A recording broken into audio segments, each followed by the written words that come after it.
Bonjour à tous. Aujourd'hui, j'avais envie de vous faire une courte vidéo pour vous donner quelques conseils sur comment choisir un bon tapis pour sa pratique de yoga. On n'a pas besoin de beaucoup de matériel pour bénéficier de notre pratique, mais c'est vrai qu'avoir un bon tapis, ça fait la différence.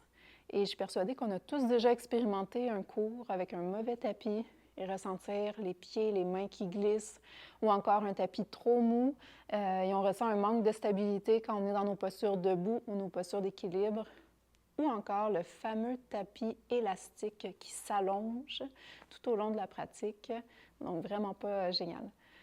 Alors, il y a quelques points de réflexion à aborder pour s'assurer de choisir un tapis qui est adapté réellement à sa pratique. Donc, la première chose, c'est de se demander quel type de pratique est-ce que je fais le plus souvent. Est-ce que je suis plutôt de type vinyasa, flow, pratique dynamique, ou est-ce que je suis plutôt de type hatha dou, yin yoga, yoga restaurateur? Pour les pratiques plus dynamiques, il peut y avoir une tendance à avoir plus de sudation, donc on va plutôt vouloir choisir un tapis qui est bien antidérapant. Tandis que quelqu'un qui fait une pratique plus douce, comme des yin yoga ou des yoga restaurateurs, peut-être que cette personne va vouloir avoir un tapis un petit peu plus épais pour avoir plus de confort, parce que la majorité des postures se fait directement au sol. Autre chose aussi, si tu es une personne qui voyage régulièrement puis qui a besoin de trimballer son tapis facilement, peut-être que tu vas favoriser un tapis plus mince, donc un 1 mm ou 2 mm. C'est des tapis de voyage qu'on peut plier et on peut mettre facilement dans une valise ou dans un sac à dos. Deuxième point de réflexion, c'est quels sont les besoins de mon corps. Donc, comme je disais plus tôt, si tu es une personne, par exemple, qui sue facilement ou qui a les mains moites facilement, tu vas vouloir choisir un tapis antidérapant. Si tu es une personne qui a les articulations très sensibles, peut-être que tu vas préférer avoir un tapis un petit peu plus épais pour avoir plus de confort dans certaines positions. Si tu es une personne très grande, tu vas vouloir également choisir un tapis qui est plus long que la normale. Autre point à prendre en considération, les matériaux de fabrication, l'entretien, l'usure. Donc, c'est sûr que nous, ici au studio, on va vraiment favoriser des tapis qui sont éco-responsables. Il y a toutes sortes de tapis sur le marché. Donc, il y en a qui vont être faits de caoutchouc naturel, avec vraiment des pratiques éco-responsables, tandis qu'il y a d'autres tapis qui vont être synthétiques. Donc, ça peut être un choix à considérer. Et on va vouloir aussi un tapis résistant.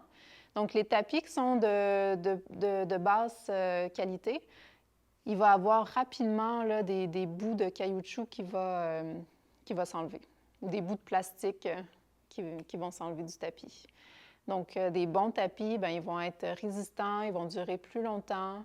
Il y a certains tapis aussi qui sont plus faciles à nettoyer. Ou encore, il y a certains tapis que rapidement, on peut voir des traces de pieds ou des traces de mains qui restent pris dans le matériel. Et ça va être beaucoup plus dur à laver, à faire partir. Donc, ça va être à prendre en considération. Et le dernier point, eh bien, c'est le budget. Donc, un bon tapis de yoga, ça va être dans les alentours de 100 à 120 $. C'est des tapis qui vont être de bonne qualité, qui vont durer longtemps, qui vont être faciles d'entretien. Mais encore là, c'est vraiment un choix aussi personnel. Il y a des tapis bas de gamme que vous pouvez trouver à 20-30 $ qui vont peut-être durer une année si vous avez une pratique régulière. Mais des fois, ça peut être une belle façon, si vous commencez le yoga, de ne pas investir tout de suite dans un bon tapis, tester la pratique, voir si vous aimez ça, et puis ensuite, amener à votre pratique là, un bon tapis. Donc, nous, au studio, on a deux marques favorites qui sont les Jade Yoga. C'est une compagnie éco-responsable. C'est en caoutchouc naturel. Et ils ont aussi là, vraiment un programme là, de plantation d'arbres à chaque achat de tapis. Donc, c'est une compagnie qu'on encourage. Et puis, c'est des tapis qu'on a en studio que vous pouvez vous procurer au studio directement. On a différentes couleurs aussi.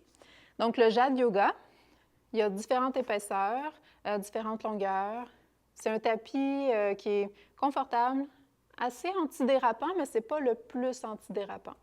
Donc, dépendamment, là, si vous avez tendance à suer facilement ou encore à faire des pratiques très, très, très dynamiques, peut-être que vous allez préférer une autre compagnie de tapis, mais ça reste quand même des très, très bons tapis. Et la deuxième marque qu'on adore au studio, c'est les Bimat. Donc, ça aussi, c'est compagnie éco-responsable, caoutchouc naturel. La différence avec celui-ci, ce tapis-là, c'est qu'il est très antidérapant. Donc, si vous faites des pratiques plus dynamiques, peut-être vous allez préférer y aller avec ce tapis-ci. Et encore une fois, on l'a en studio. Vous pouvez vous le procurer au studio. On a différentes couleurs aussi.